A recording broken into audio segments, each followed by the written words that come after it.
नमस्कार दोस्तों, स्वागत है आपका मेरे YouTube चैनल कंप्लायंस मॉक पे। आज हम जिस केस स्टडी के बारे में बात करने जा रहे हैं, यह केस है ओवरटाइम वेज को लेके। इस केस स्टडी के रिगार्डिंग मैंने आपके लिए honourable supreme court of India के द्वारा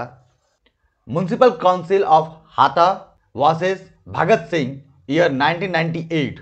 के इस केस को सेलेक्ट किया है। इसका जजमेंट बहुत ही सुंदर दिया गया है। इस जजमेंट के कंक्लूजन से पहुंचने से पहले थोड़ा सा ब्रीफिंग में आपको ओवरटाइम वेज के बारे में बोलता हूं। ओवरटाइम वेज वो पगार कह सकते हैं, ये वो पार्ट ऑफ सैलरी है जो एक एम्प्लॉय को एडिशनल वर्क करने के बदले दिया जाता है। किसी भी कंपनी में एक नॉर्मल वर्किंग आवर डिफाइन किया जाता है।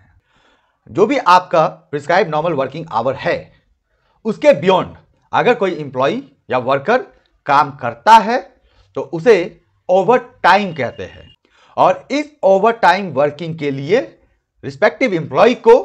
एक मुआवजा दिया जाता है, एडिशनल वेज दिया जाता है, एडिशनल सैलरी दिया जाता है, जिसको हम ओवर टाइम वेज कहते हैं। तो ऐसा ही कुछ हुआ हाता म्युनिसिपल काउंसिल के अंदर, जहां मौजूदा प्यून जो थे उनको ऑब्जर्व यह होता है कि उन्हें उनका एम्प्लॉयर यानी Hata municipal council are actually not paying over time wage. जो म्युनिसिपल काउंसिल है वो उनको असल में ओवर टाइम वेज नहीं पे कर रहे थे, जबकि ये प्यून कैटेगरी के जो वर्कर्स थे ऑलरेडी ओवर टाइम वर्क कर रहे हैं। उन्हें एहसास हुआ कि उनका जो एम्प्लॉयर है उनके साथ नाइंसाफी कर रहा है, उनसे एडिशनल काम करवाया जा रहा है और उसके बदले उनको जो मुआवजा मिलना चाहिए वो नहीं मिल रहा है। इस रिगार्डिंग उन लोगों ने अपने निकट के जो लेबर डिपार्टमेंट है वहां पर अपना कंसर्न रखा, लेबर कोर्ट तक पहुंचे और यह मैटर आगे चल के honourable supreme court of India तक गया। Honourable supreme court of India के समक्ष भगत सिंह अपनी दलील रखी कि उनके एम्प्लॉयर के द्वारा उनको ओवर टाइम वेज नहीं दिया जा रहा, जबकि वो ओवर टाइम वर्क कर रहे हैं। तो इसके आवाज में, इसके अगेंस्ट में जो रिस्पॉन्ड किया गया बाय हाता म्युनिसिपल काउंसिल वो ये था कि हाता म्युनिसिपल काउंसिल असल में कवर होता है Madhya Pradesh municipal corporation act of 1961 और इस एक्ट के तहत सैलरी पे की जाती है बाय द स्टेट गवर्नमेंट, लेकिन किसी भी तरह का ओवर टाइम वेज के बारे में कोई भी प्रिस्क्रिप्शन नहीं किया गया, कोई प्रोविजन नहीं दिया गया है। जब यह तर्क रखा गया हाता म्युनिसिपल काउंसिल के द्वारा ऑनरेबल सुप्रीम कोर्ट के समक्ष, तो इसके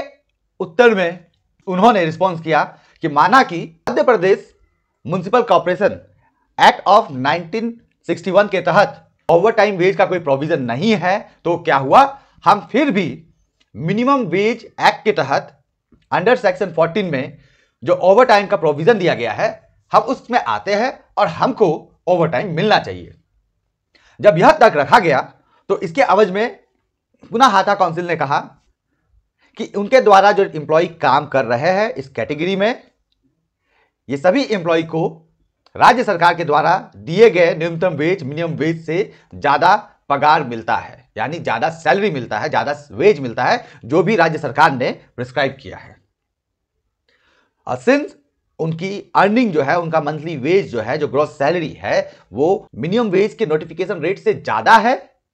इसीलिए मिनिमम वेज एक्ट इनके ऊपर एप्लीकेबल ही नहीं होती है। पहला पॉइंट ये था। सेकंड पॉइंट उन्होंने ये रखा कि since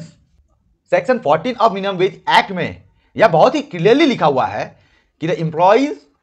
who are earning the fix minimum rate of wage are eligible for overtime wage if they are working beyond normal working hour। इसका तात्पर्य यह होता है कि अगर कोई वर्कर या एम्प्लॉय नॉर्मल वर्किंग आवर से एडिशनल वर्क करता है और उनकी जो सैलरी है वो फिक्स्ड है as per the state prescribe notification rate of minimum wage. यानी सपोज फॉर एग्जांपल राज्य सरकार ने 5,000 रुपया बेसिक और 2,000 रुपया डीए कहा है, तो अगर उस रिस्पेक्टिव एम्प्लॉय को 5,000 जोड़ 2,000 7,000 रुपए ही मिल रहा है या उससे कम, और वैसे ही एम्प्लॉय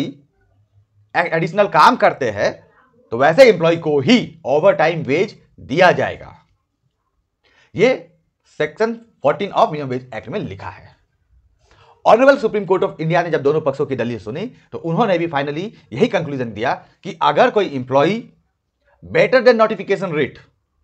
यानी जो भी मिनिमम वेज का रेट है उससे अच्छा सैलरी उसको मिल रहा है तो उसे ओवर टाइम वेज का क्लेम वो नहीं कर सकता। तो यहां हम पाते हैं कि सेक्शन 14 ये बोलता है कि एक एम्प्लॉय को ओवर टाइम वेज लेने के लिए सबसे पहले नॉर्मल वर्किंग आवर्स से ज़्यादा काम करना होगा। नंबर 2 पॉइंट, रिस्पेक्टिव एम्प्लॉय जिसने ओवर टाइम में काम किया है उसकी जो सैलरी होगी that need to be fixed as per the state notified minimum wage rate, यानी जो भी स्टेट का मिनिमम वेज रेट प्रिस्क्राइब्ड है उतना ही होना चाहिए। अगर किसी कारणवश रिस्पेक्टिव एम्प्लॉय ने ओवर टाइम में काम नहीं किया है, यानी नॉर्मल वर्किंग आवर पे काम किया है खाली, या फिर उसकी जो सैलरी है मोर देन और बेटर देन नोटिफिकेशन रेट है, तब वह एम्प्लॉय ओवर टाइम के लिए एलिजिबल नहीं होगा। यही असल में सेक्शन 14 सब close 1 of minimum wage act में कहा गया है। और इसी सेक्शन को लेके honourable supreme court of India ने इस केस का जजमेंट फाइनल किया और क्लियर किया कि अगर कोई employee better than the notification rate of minimum wage पाता है, यानी अच्छी सैलरी पा रहा है, नोटिफिकेशन रेट से कई गुना अच्छा सैलरी है, तो वैसे एम्प्लॉय को ओवर टाइम वेज नहीं दिया जाएगा या वो नहीं पा सकते हैं सेक्शन 14 के तहत। आशा करता हूं कि आपको यह केस स्टडी इंटरेस्टिंग लगा होगा, और अगर आप चाहते हैं कि मैं और इस तरह की वीडियो आपके सामने बना के लाऊं तो मैं आपसे रिक्वेस्ट करूंगा आप सब्सक्राइब करें, लाइक करें, बेल बटन को क्लिक करें ताकि आप हमेशा अपडेटेड रहें। धन्यवाद साथ देने के लिए।